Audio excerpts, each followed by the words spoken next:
This is the Park Hotel, designed by the Hungarian architect Laszlo Hudek in the early 1930s. For 20 years, it was the tallest building in Asia and was declared to be the city's 0 point, its geographical center. Sung Mei-ling made a phone call from here to Eleanor Roosevelt, the wife of the American president. To diplomats, the geopolitical distance from Shanghai to Washington was a matter of great importance. But who, if anybody, cared about the distance from Shanghai to Beijing, the capital of the Red Base area? Well, some people did, but they were a rather special group.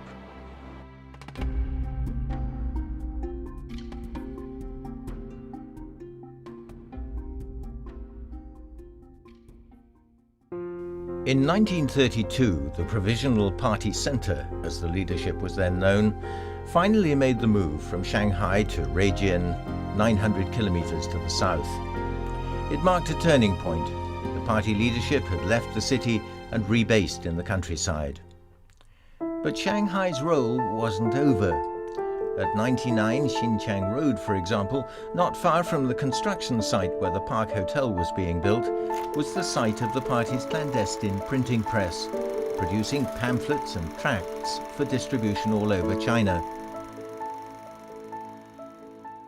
The noise of the building site helped drown out the sound of the printing works. The Kuomintang imposed strict censorship, and the communist journals and books had to be published and disseminated secretly. Mao Zedong once wrote that the Chinese Revolution grew not only out of the barrels of guns, but also out of the barrels of pens.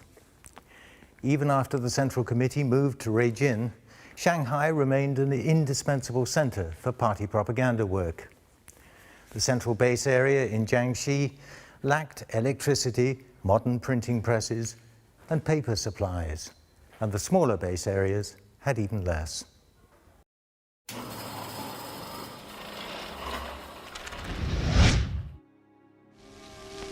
In November 1927, Mao's younger brother Zemin was sent from Changsha to Shanghai to help rebuild the party's clandestine printing operations after the destruction caused by the April coup.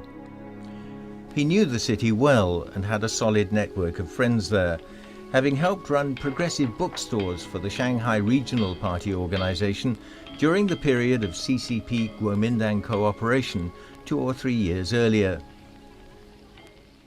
This manuscript in Mao Zemin's calligraphy was discovered in the Soviet archives in Moscow. In it, he relates how one day he was working at the press when a group of men in plain clothes barged in and started questioning him. They were detectives from the concession police, known in Shanghai dialect as rubbernecks. When they couldn't find anything compromising, they kidnapped him, hoping to extract a ransom. The only thing to do, he decided, was to keep calm and try to trick them. And he did. After a day and a night of negotiations, Mao Zemin persuaded his abductors to accept just 800 Chinese dollars instead of the 10,000 they'd been asking for, which was as much as the whole printing works was worth. He and a dozen workers were released, and the press was left intact. The area around the Park Hotel was a prosperous, bustling business district. Nearby was a furniture store owned by Qin Bang Li, the younger brother of Qin Bang Xian, better known as Bo Gu. In 1931, at the age of 24, Bo had been appointed acting party leader. After Gu Shenjiang's treason in April of that year, Bo Gu had recommended his brother to Chen Yun, who'd succeeded Zhou Enlai as head of the Special Operations Section.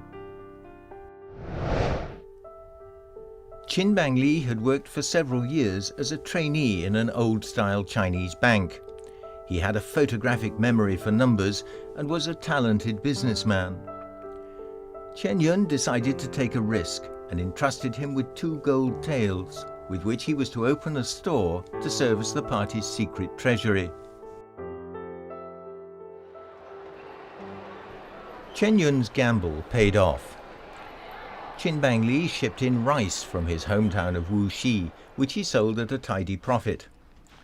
With that, he opened the furniture store, and then a souvenir shop, a grocery store and a pharmacy.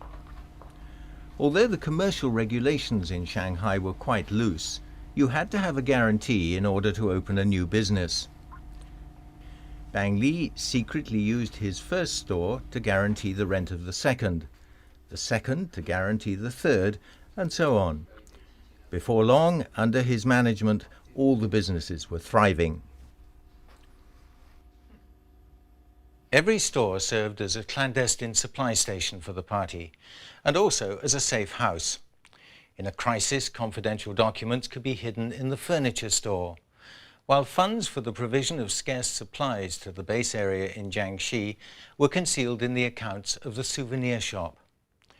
Goods that were unobtainable in the base area, like salt and medicines, cloth and radio equipment, were sent there under the pretext of being normal trade with towns in neighboring provinces.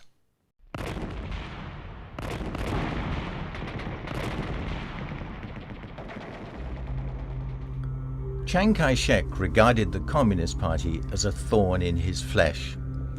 His armies attacked the central base area no fewer than 5 times. Yet miraculously, the secret communications route linking it to Shanghai continued to function until the base itself was overrun in 1934.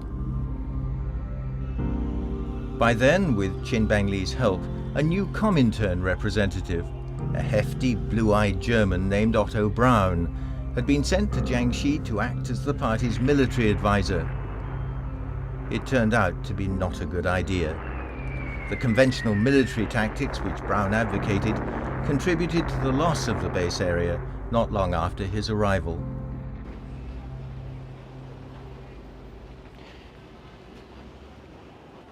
In 1934, this was the newest and grandest landmark in what Westerners then called the Paris of the East. It had opened its doors for business that December. 6 weeks earlier, the Red Army in Jiangxi had set out from Yudu on what was described at first as a strategic transfer, but would become better known later as the Long March. 15 more years would pass, and Shanghai citizens woke up one morning to find young Red Army soldiers sleeping here on the pavements in front of this hotel. But that marked the beginning of a very different era.